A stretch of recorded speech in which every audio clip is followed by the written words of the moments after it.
I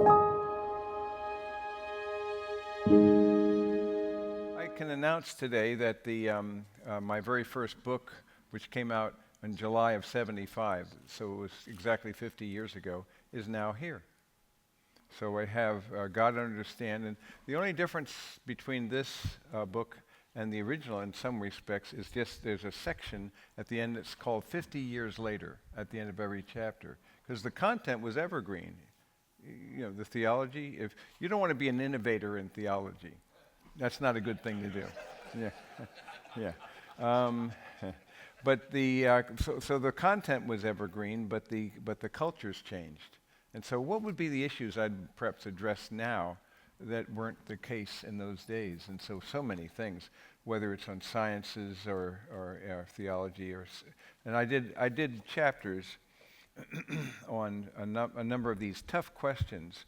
And this meant a lot to Karen. I gave her copy, and it's still the truth.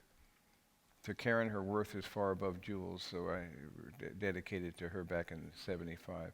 And it deals with the God-man, the mysteries. And my claim is that the only approach that one should take is to hold on to the tension, because one of the evidences that it's the Word of God is that it would contain things that no one could have made up or ever did make up. It's beyond our comprehension. And therefore, hold the tension. Don't try to solve the problem. Because if you try to solve your problem, you're going to go to one extreme or the other. Divine sovereignty, too much. Human responsibility, too much, and so forth. So I start off with the God-man, the mystery of the God-man, the mystery of the Trinity. Then I'd look at the divine sovereignty and human responsibility, and also related to the problem of evil, the resurrection body, the nature of time. That was my background at Case Institute of Technology, so the sciences were helpful for me. Space, and the transcendent, omniscient God. And so as I look at this, as I said before, at the end of each of the chapters, this is the 50 years later, you see. So it was a really interesting way to go about it, because what would be the things that have changed in our culture that weren't true back then? And so that's the approach. So we have them here. So if anyone wants them, I think they're $20. We're giving them $15 today. Yes. Does the spine still say God? Yes, it says God. It says God. I don't understand Kenneth Boa, but it's still the same thing. Yeah, that's the mystery. God, I don't understand this guy. So that's what you've got there.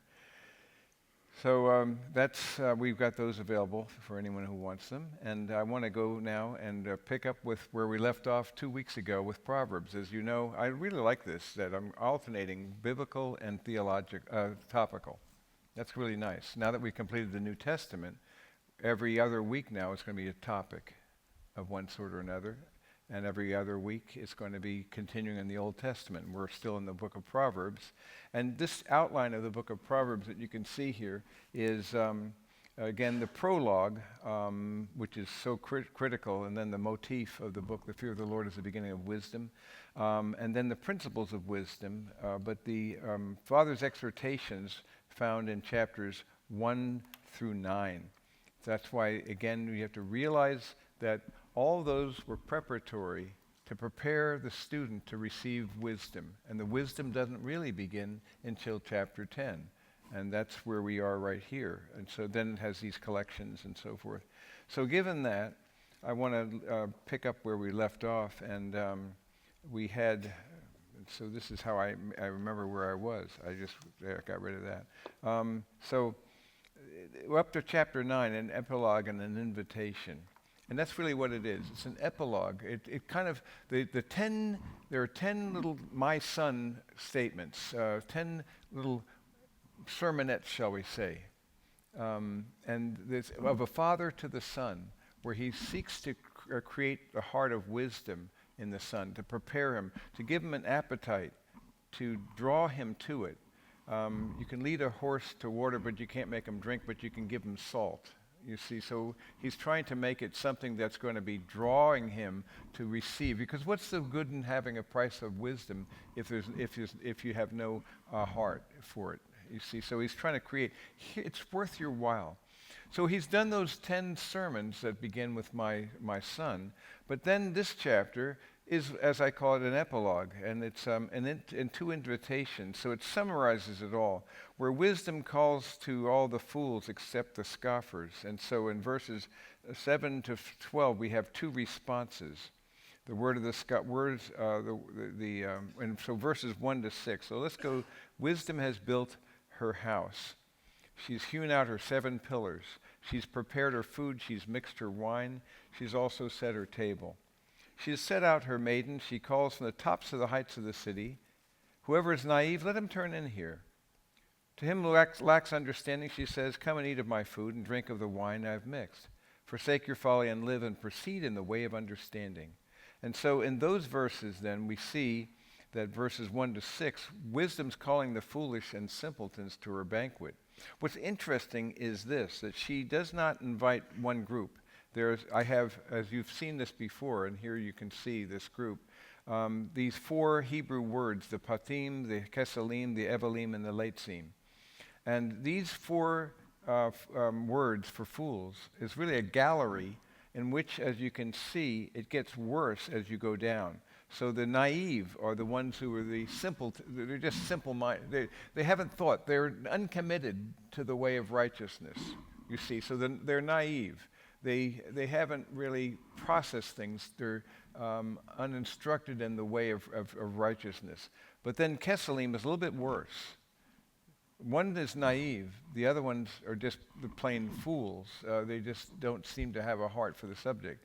But what's worse yet with the next group, the Evalim, are people who hate wisdom and love folly. And yet, it seems that wisdom invites these 3 groups, but she does not call out to the late seam. She doesn't call out to the scoffers. There's no point, you see, because they would not receive it anyway. It reaches a point of no return, isn't there, in a person's life, where you can't receive any more instruction, any more wisdom, and that you're not capable of receiving that. Isn't it interesting that there is this gallery of fools then? And so, as I say, then in verses 13 to 18, we jump down a little bit here, and we can see the woman of folly is boisterous. She's naive and knows nothing. She sits at the doorway of her house on a seat by the high places of the city, calling to those who pass by who are making their paths straight. Whoever is naive, let him turn in here.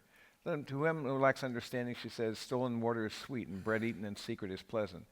But he does not know that the dead are there, that her guests are in the depths of Sheol. So what is happening here is that you've got 2 invitations and 2 responses, one that receives and one that rejects the wisdom that's being offered. And so it's like a motif for the book. It's a beautiful way of kind of encapsulating the rest of this material. So now we get to go into the chapters themselves on wisdom. So when we jump ahead, though, what we see is something, wrong one.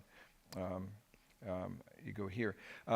Suddenly, all of a sudden, we hit the Proverbs of Solomon, and we have them no longer in a topical sequence. Oh, there are some places where a few connect together, but largely speaking, it's just an array, a collection of proverbial insights, little simple illustrations that illustrate truth about life, simple summaries. And so how do we work with this? Because in the first 9 chapters, we could organize them in the way we did. Here, you cannot. So I want to do it topically. So my plan here is to take you through topics. And I want to talk about, first of all, the character of the wise. And so I want to talk about this. I'm going to take the rest of the book. I'm going to summarize all the wisdom in that book in these various categories. What is a wise person's character? I'm going to pull out 7 qualities of character today that exemplify a person who walks in the fear and knowledge of the Lord.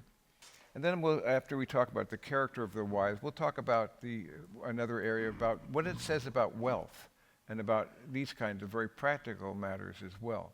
And if a person, all things being equal, followed the principles in this book, they'd be a whole lot better than most people ever are, because most of the stupid decisions people make are covered in this book pretty well.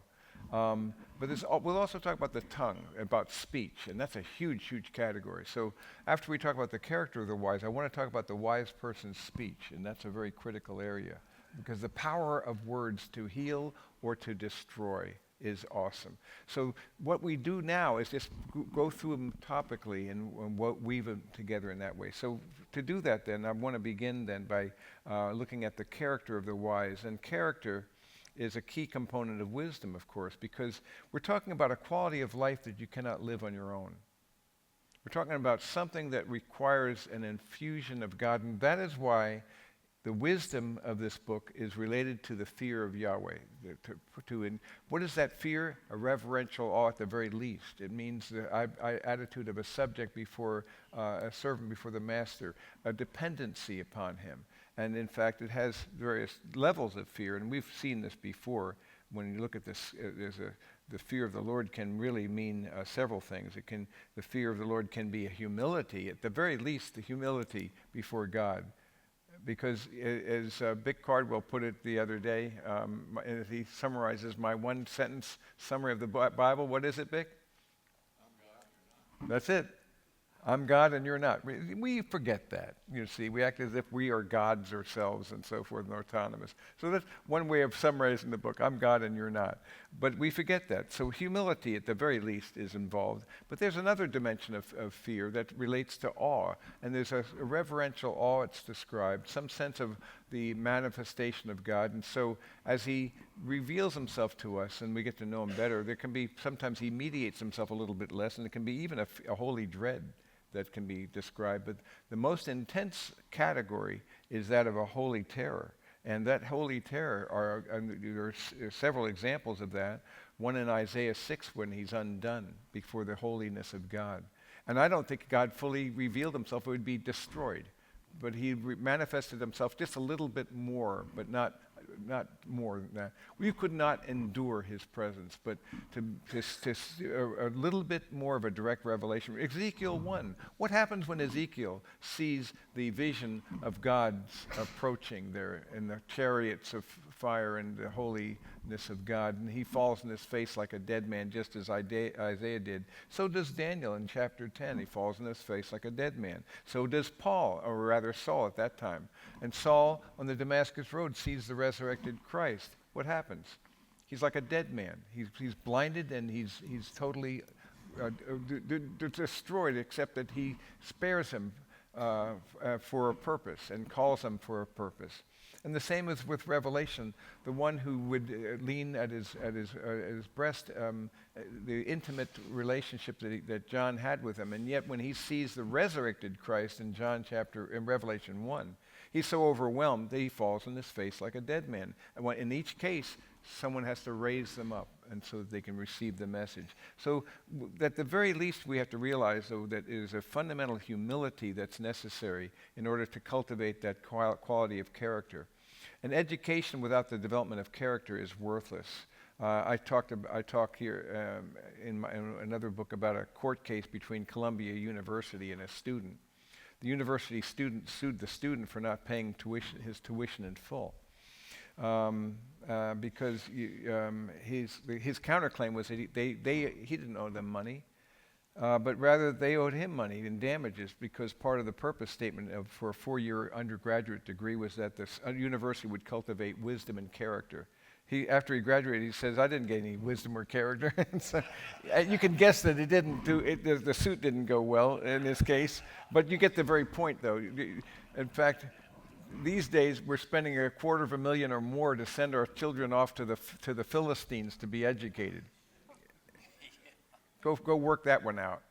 And so the idea, so you can guarantee they're going to be educated into the way of folly and of the way of the world, and it's the way of foolishness. And so we have to process what that looks like. But you're not going to get wisdom in the university.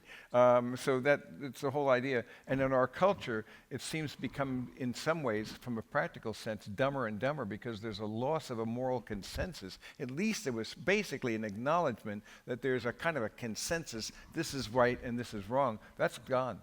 And it's very, very rare. More and more people do not want, especially in postmodernity, to use even the word the evil word, because to say a thing is evil is to imply that there's something, therefore, that's good. They don't want to acknowledge that there's a good. So it becomes totally subjectivized to the autonomous self. It's no longer an external tradition, nothing external to me. I am my own captain. I get to determine what's right and wrong and who I am and what I think life is about. At the end of the day, then, their feet are firmly planted in midair.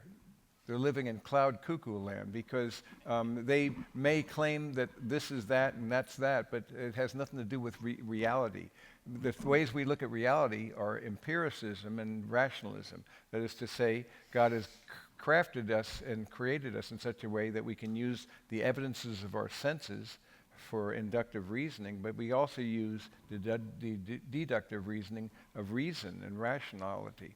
And reason and empiricism will get us pretty far, but not far enough to answer the fundamental questions of life. Where did I come from? Who am I? Why am I here? Where am I going? Can't answer those. You need a third way of knowing besides reason and empiricism. What's the third way of knowing? Revelation.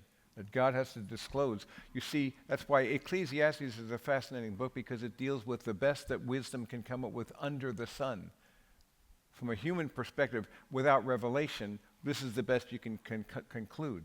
But you need something beyond the sun. Remember the idea of an Archimedean reference point? Archimedes said, you give me a fulcrum and a lever. And if the fulcrum is in the right place and the lever is long enough, I could lift the earth.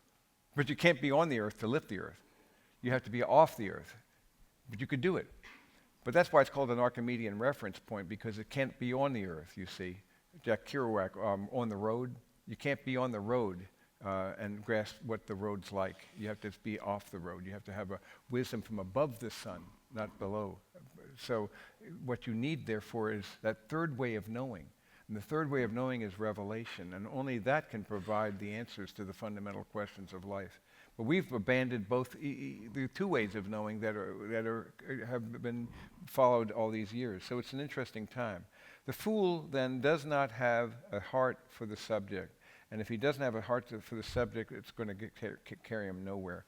So I've selected 7 qualities or characteristics of the wise in Proverbs. Here is the first one. The first one's going to be humility. So I just want to quickly just chat about these 7 qualities of wisdom, and what does the wise look like in this book? What's the quality of character that they have? And I think of Matthew, blessed are the poor in spirit in Matthew 5:3.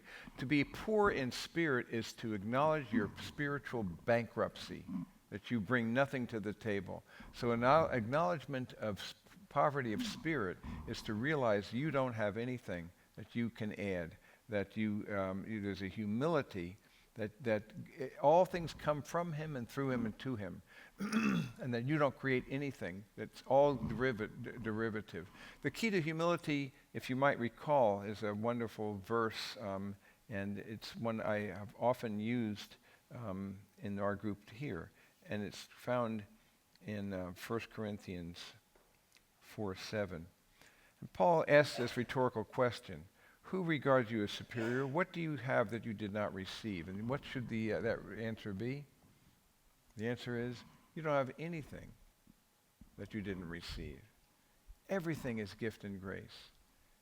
If you did receive it, why do you boast as if you hadn't received it? So it struck me that this verse is so simple in some ways, because it outlines the key mindset. If you want to be humble, recognize you didn't bring anything to the table.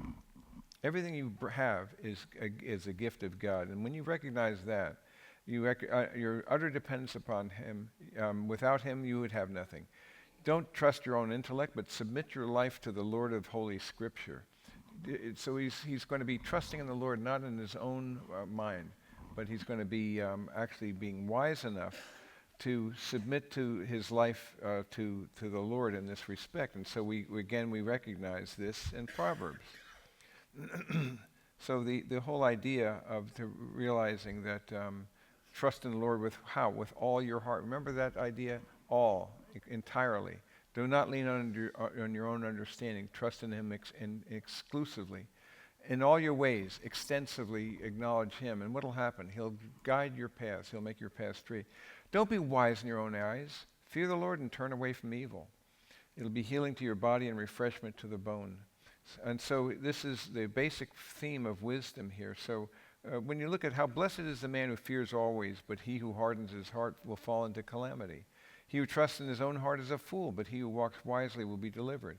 The reward of humility and the fear of the Lord are riches, honor, and life. So to have humility and fear is to live in awe before God, acknowledging his moral laws. So we don't want to hear, the problem is, contrarian counsel. Often we convince ourselves we're right, contrary to the evidence. We try to rationalize our own decisions, our own position. And that leads to a failure to actually humble ourselves enough to realize we were wrong. And so it is a presumption. There's the sin of presumption, always protecting their own vested interests. And this pride, the opposite of this humility, produces duplicity. So when you think about God is opposed to the proud, but gives grace to the humble. Humble yourselves therefore under the mighty hand of God, that he may exalt you at the proper time, casting all your anxiety on him because he cares for you. So here's one you can trust. And so before honor as well, the scriptures always tell us the cross precedes the crown. Before honor always comes humility. The one who would seek honor in this world will not find it. One who seeks the Lord and humbles himself and recognizes that here I am going to face, and every day, Paul says, I die daily. So every day is a mini death in that respect. So this mindset that we should be willing to acknowledge our mistakes and our blunders, as David did in the record of his confession of his sin in Psalm 51 with the matter of Bathsheba and Uriah the Hittite. And so he who conceals his transgressions will not prosper, but he who confesses and forsakes them will find compassion. And so he must appeal to God's mercy and loyal love and grace in all things. So there's a danger of being humble and proud of it, though. There's a perverse form of humility that I've shown you this before, but my little thing that I have on humility here, my humility cries out for recognition. You say, I'm a humble man, you know. And isn't that interesting? You want your humility to be noticed, you see, and I'm humble and proud of it. I never saw a toad with teeth, but he's a very handsome creature. So some people are humble and proud of it. You know, it's a funny thing. And I have my trilogy, you see, that I also have in addition to God I Understand. My first book is Pride and How I Overcame It. My second volume is Humility and How I Attained It.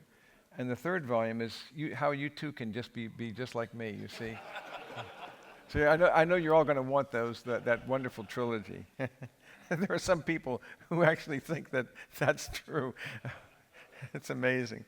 So, you know, if you don't grasp that, you're deceiving yourself. So humility is the first of these qualities of character. And the second one that we can see is this concept of loyalty.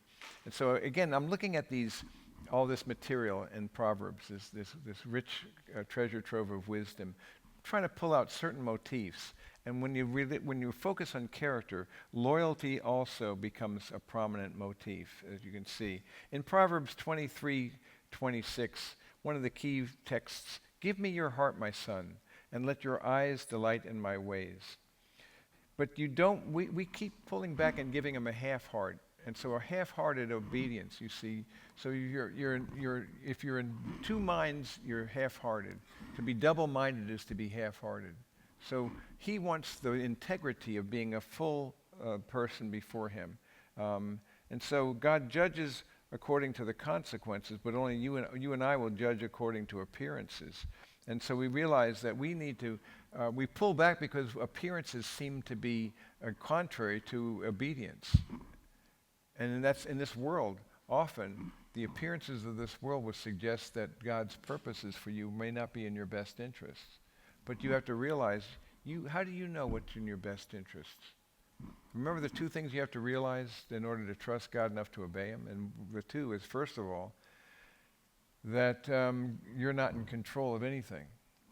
God's in control of all things. And that's a very important recognition, that we don't control 1 hour. You don't control a day. You do not know.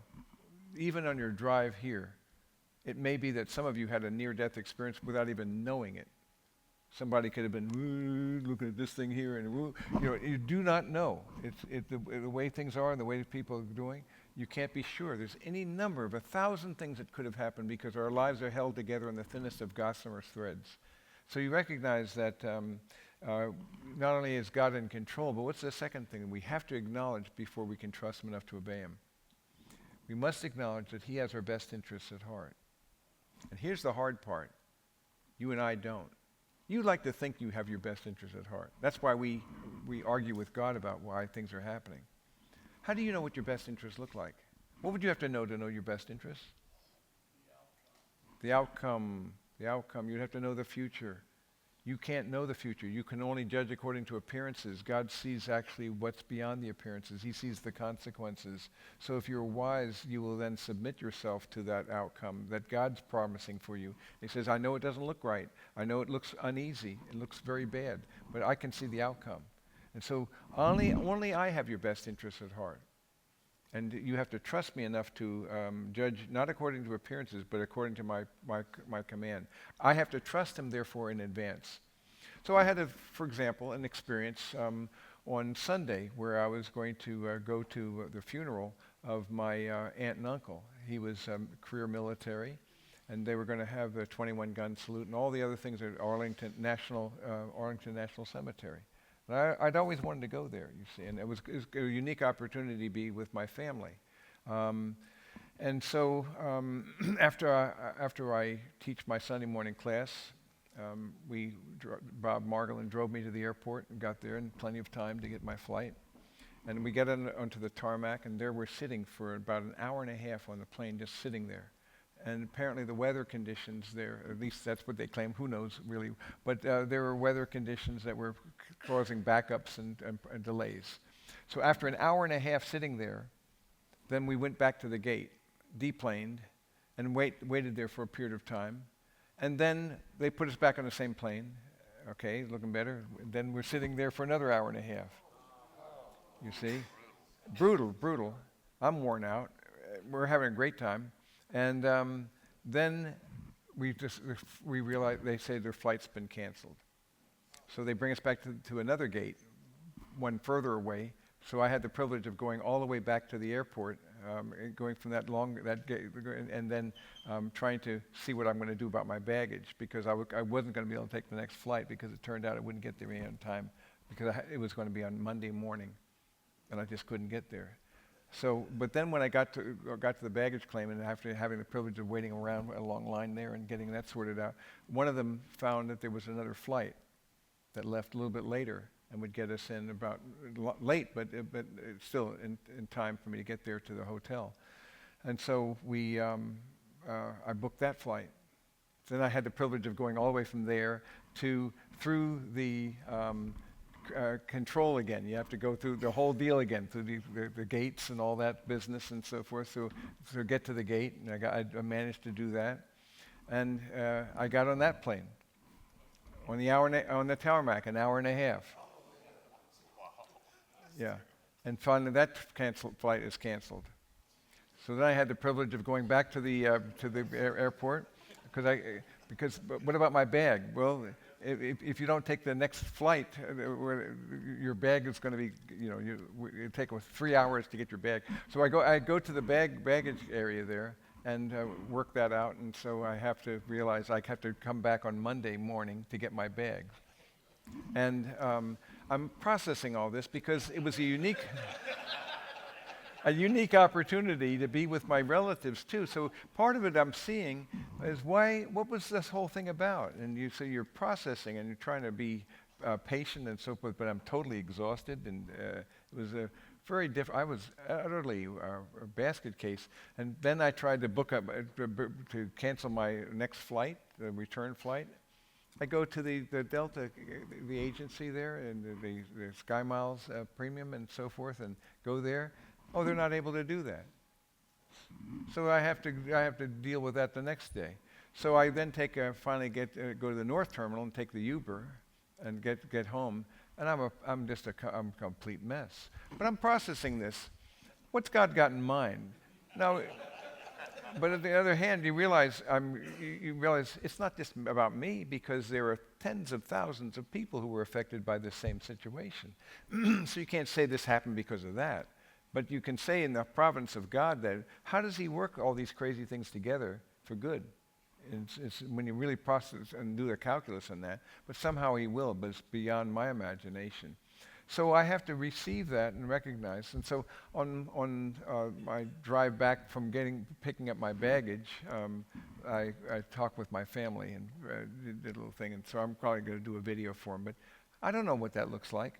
But my point is, I had a certain idea of what a good day would be like, you see. And your plans, you commit your plans, but you can't control a thing.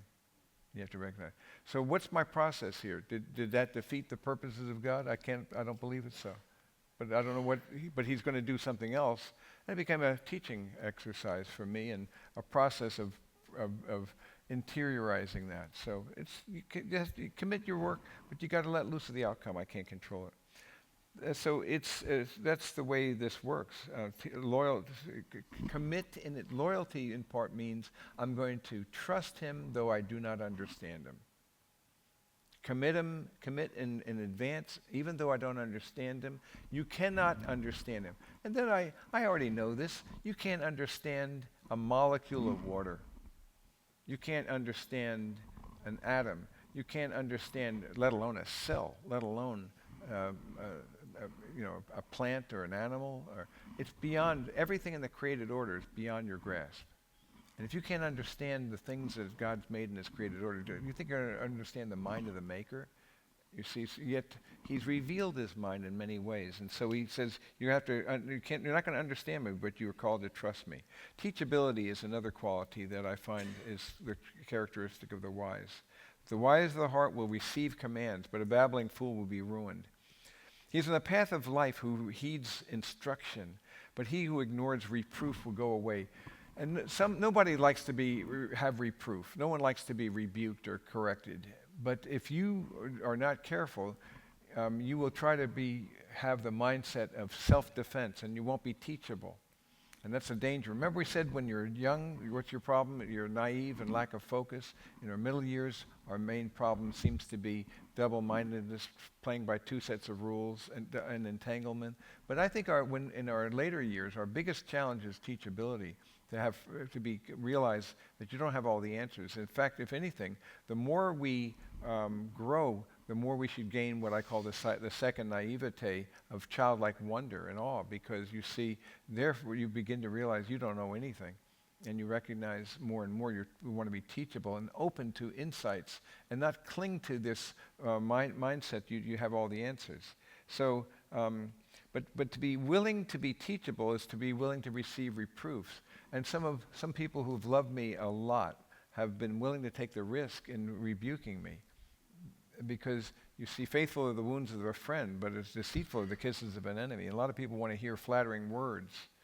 But what they really need to hear is an honest word from a friend who cares for them enough to take that risk. And so being teachable, though, is to receive it, not to be immediately defensive. Our natural dynamic is self-defense. And so we go on the offense instead of our best defense, we say, is the offense. But we haven't even looked at it. Maybe they're telling us there's a kernel of truth in that. So whoever loves discipline loves knowledge, but he who hates reproof is stupid. The way of a fool is right in his own eyes, but a wise man is he who listens to counsel. So that's why teachability is so absolutely essential. So I claim that is a very critical theme. There are many times when I didn't want to hear what a person had to say, but I look back and I'm thankful that they loved me enough to give me a word of honesty and a word of truth. And that's what we all need. And again, the wounds of a friend are going to be more faithful than the deceitful kisses of an enemy who flatter you and try to make you appeal to you for all the wrong reasons. Any questions so far on these things? It's pretty clear. I'm just working my way through, but I'm just giving a few more. Righteousness is another quality of the character of the wise. And again, these are qualities that cannot be attained by our own energy and effort, but they are actually evidences of the grace of God in our lives. And so this righteousness is the pursuit of, and Christ became for us. 1 Corinthians 1:30 is a lovely way to see it, because it's a summary of how he is, in fact, all things for us, that by his work doing He became to us wisdom from God. Jesus is the incarnation of wisdom, and he is and of righteousness and sanctification and redemption. And so we see in his righteousness then a powerful motif. And for example, in Proverbs 13:5, a righteous man hates falsehood. He hates that which is something that's dissembling. He wants to know the real truth. Or he who profits illicitly troubles his own house, but he who hates bribes will live. He has integrity, in other words. He will speak, Proverbs 12:17, what's right, but a false witness, deceit. So we're talking about qualities that are of honesty and righteousness and integrity. Righteousness, by the way, really means to conform to a standard. Remember that idea of righteous weights and unrighteous weights? A righteous weight conforms to a standard. It is, you claim it's this amount, and it really is. An unrighteous weight is not correct. So we have to have a standard, and conforming to a standard, and God's standard of righteousness. The next one I have for us here is this one, godly speech. And we're going to be focusing on that next 2 weeks from now when we look at the Proverbs. Because I want to unpack this incredible wisdom on listening and speaking. How do you make your words fewer? How do you listen better? Because most people are very bad listeners. You may have noticed this. And how do we learn the wisdom of humility to become other-centered in our receptivity of speech? And how do we reduce our words and say less than we often do? And there's some very clear proverbial recommendations here of what godly speech really looks like. And so I'll be focusing on that. He who restrains his words has knowledge. And he who has a cool spirit is a man of understanding.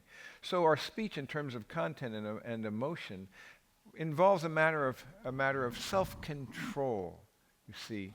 And you don't just blurt out, but you have restraint and discipline.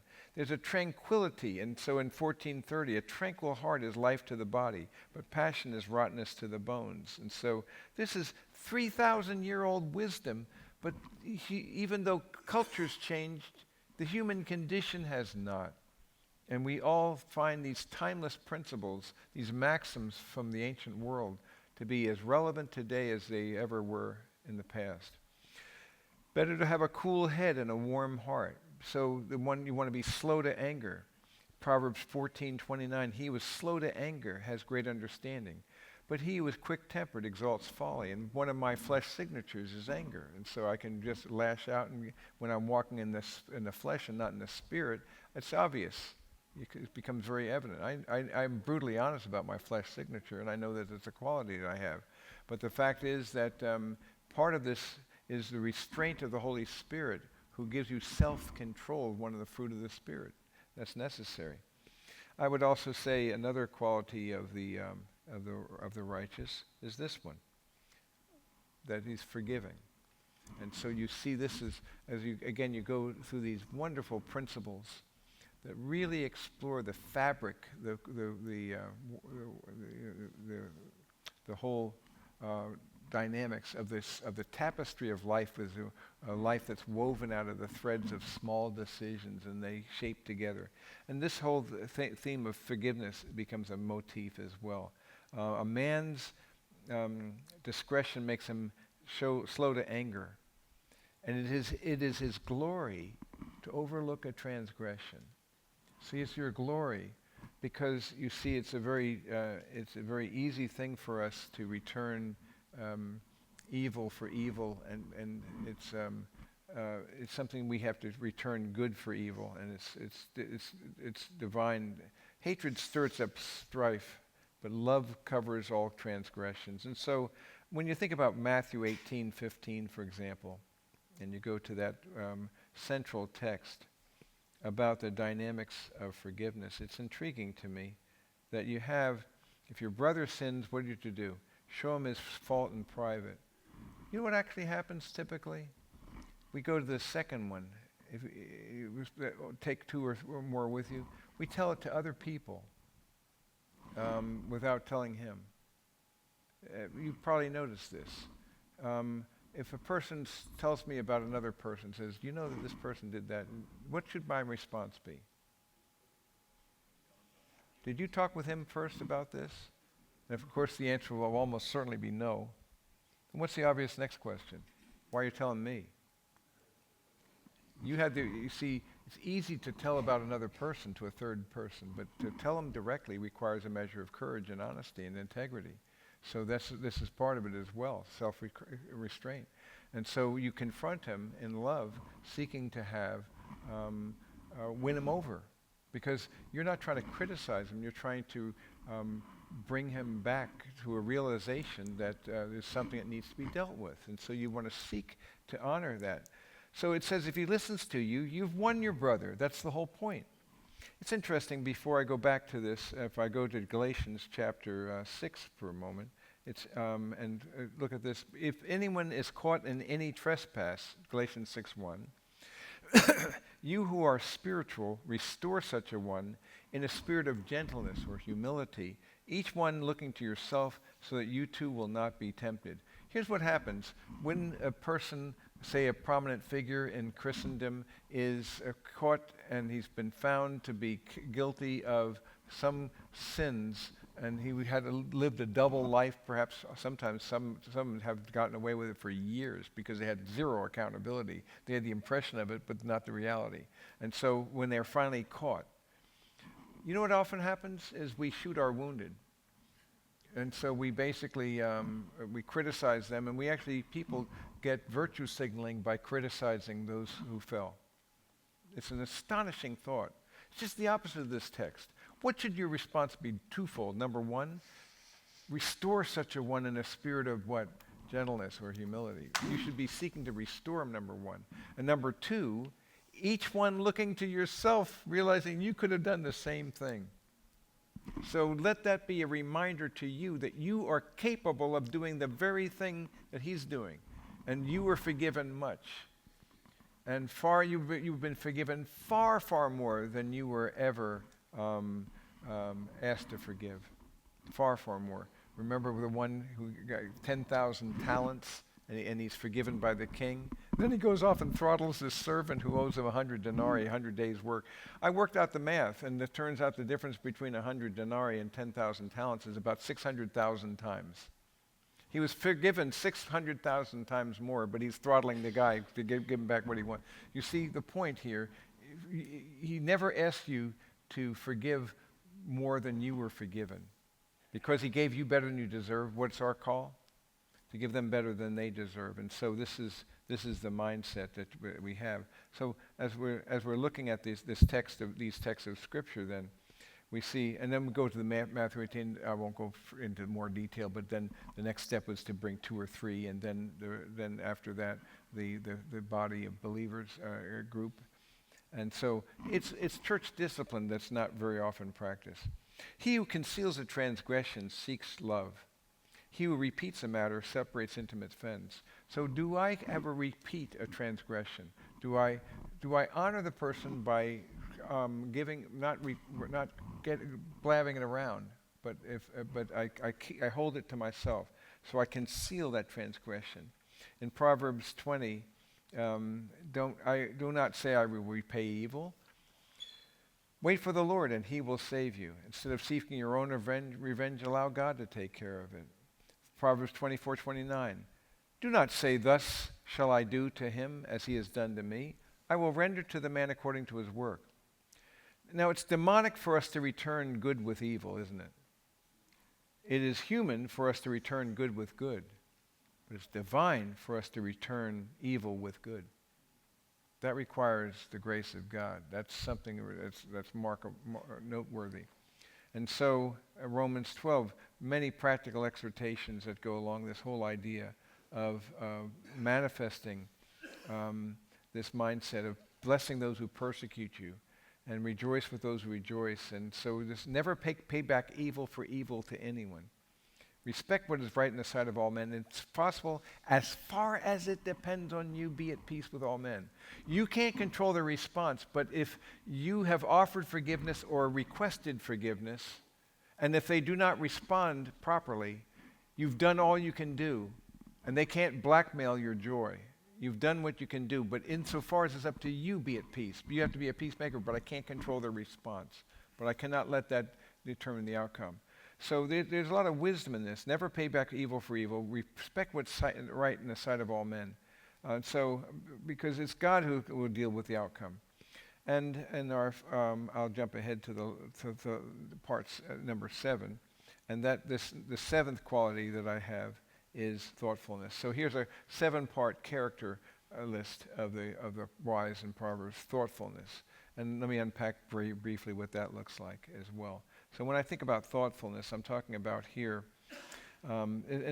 these standards go beyond the law itself. They're not found in Torah. A lot of these go into more detail than in the fabric of life, than the broadsides of the prophets and so forth. But the idea of without consultation, plans are frustrated, but with many counselors, they succeed. Be thoughtful. Look before you leap. And this idea, if you want your plans to succeed, seek out godly counsel. Now, I know some people who maybe seek out godly counsel, but they tend to ignore it after they've gotten it. I know some other people who have a habit of telling them what they're planning to do and asking for your approval. A little late. Maybe it would have been a good idea if you wanted counsel to do it before you made your decision, you see. So they're just looking for affirmation. That's not exactly a thoughtful thing. So even if it results in turning away from our plans, you will profit from that. So a wise man manifests a measure of caution. The plans of the diligent lead surely to advantage, Proverbs 21:5 says. But everyone who is hasty surely comes to don't be in haste, you see, in all these things. A prudent man sees evil and hides himself. The naive proceed and pay the penalty. So this whole concept that we see is to be prudent, to ponder possible blunders in advance, to be thoughtful in that respect. And then I have a few other qualities of the wise that you could have included, including one of them is diligence.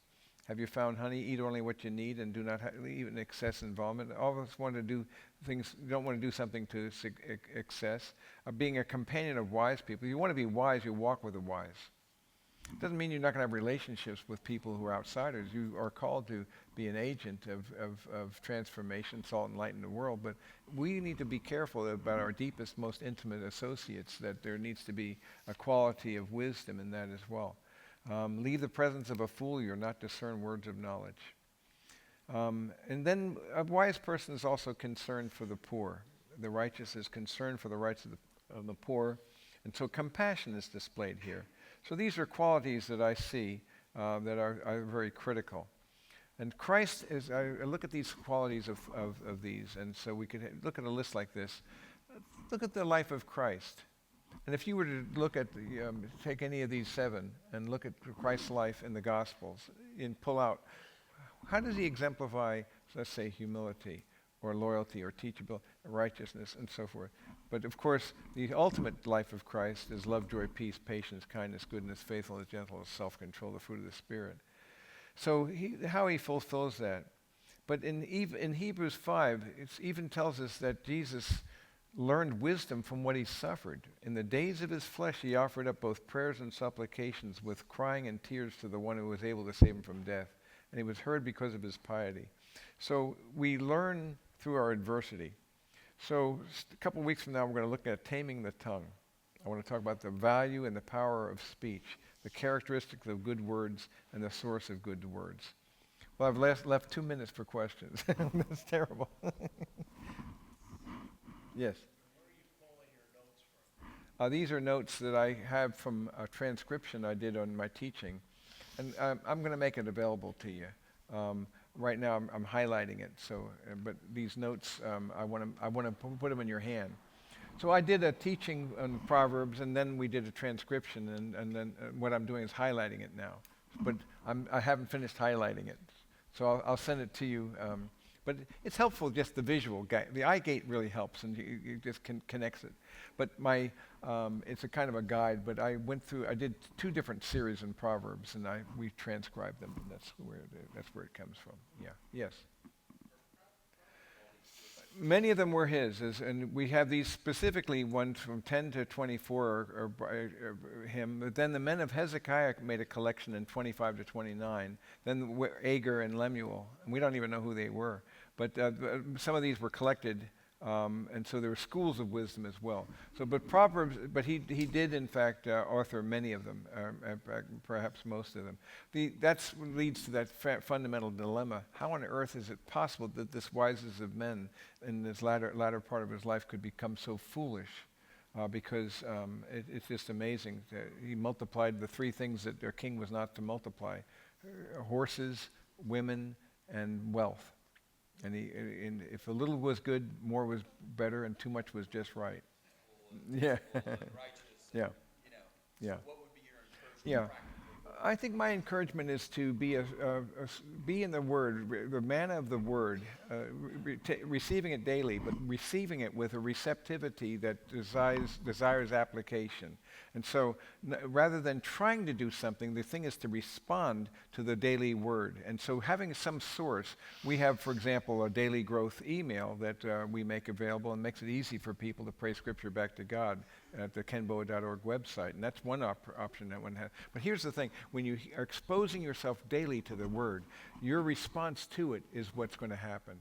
And so then it's a matter of, He will give you the Word that you need for that day. And that's today's bread. And so you want to have fresh bread. So you cannot go for long on yesterday's food.